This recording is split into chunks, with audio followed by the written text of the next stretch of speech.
Hi, my name is Addison Alvarez, and this is my video blog 3, mostly covering the concepts of code switching and translanguaging.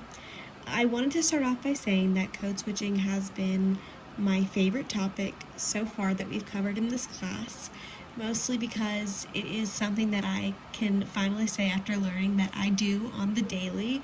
So I thought it was really cool to really be able to relate to the idea of it. And I think it is so funny because I grew up always hearing my parents, especially when they were on work calls or talking to professionals or adults, the way they would change their tone, their inflection, sometimes their language. I can finally put a name to what they're doing, and that's code switching. So that was really cool. Start off with definitions. Narrow code switching is kind of basically just the change between two or more languages or dialects within the same context or conversation between different speech situations. Whereas the broader definition is not just a language, but it's also a change in dialect, maybe accents, or even mannerisms, right? So this one is often used the most by everyday people. I can say that I use it on the daily, a million times a day, because constantly depends on what situation I'm in or who I'm around, or I'll change my dialect or my inflection, the formality in which I'm speaking, or anything like that. Whereas translanguaging is the ability to move fluidly through languages. This is kind of from a teaching approach. So this is where students are able to think in multiple languages simultaneously, where they can use their home language as kind of a way to learn academic English. So it's kind of like going in between their home language and the language they are learning to help with learning and comprehending the new language.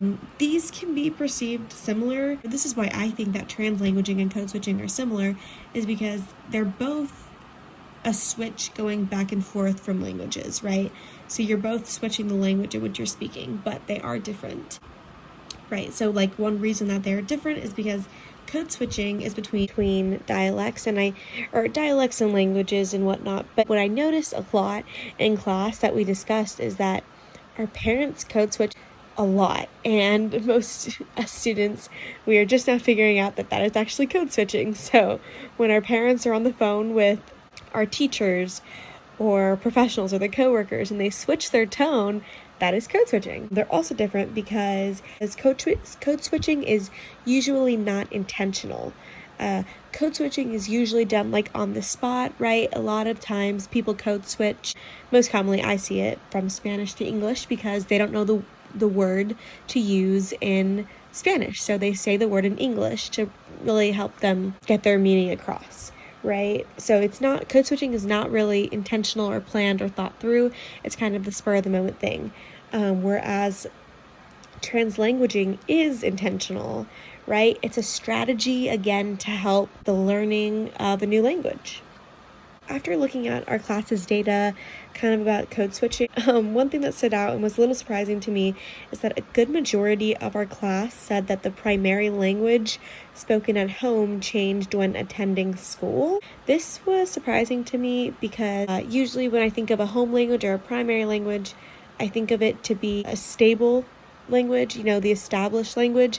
So that seems so interesting, and I want to know the factors behind how the primary language in the home changed. Another thing that stood out to me was a lot of folks said that they have a positive attitude towards code switching because it really helps fully express the meaning point they're trying to get across when they're speaking. I always thought of code switching in an unserious way because my dad always code switched. When he was speaking English, he would code switch to Spanish for a word that meant something silly, right? Or sometimes to say a curse word in Spanish. So I always thought of code switching in the way of borrowing words just in a silly sense. Whereas I feel like a lot of my class kind of express that they see it in a more serious light, right? Again, the conclusion found from my class's survey. My class finds code switching as a necessity. I feel like my class finds it necessary because it allows bilingual individuals to really put an emphasis on what they are saying, terms that we kind of discussed and went through this week. Monoglossic So it's the ideology or perspective that views language as a singular, uniform communication, like used in context. A monoglossic approach, an example could be, this is an example that I have from my language policy timeline, the California Proposition 227 in 1998, where basically California passed a proposition that basically said that all education and curriculum in public schools was to be only in English. So that is a monoglossic approach of a singular language kind of dominating. And then we have heteroglossic, and this is kind of the idea of the presence and usage of multiple distinct languages or speeches in one context or conversation or society. Then language separation, keeping two or more languages apart when they're being used. So this is kind of the opposite of code switching, right? It's rather than going back and forth from languages, it's keeping them separated. And then language isolation is language that has no relatives or does not descend from any other language family. Italian and Spanish are kind of in the same language family. I looked up an example, and one of the examples is Ainu. I hope I'm saying that right. Ainu. It is a language spoken by a small group in Japan. Emphasis on small, so it doesn't really spread much, so it is an isolated language. Thank you so much, and that's my video blog 3.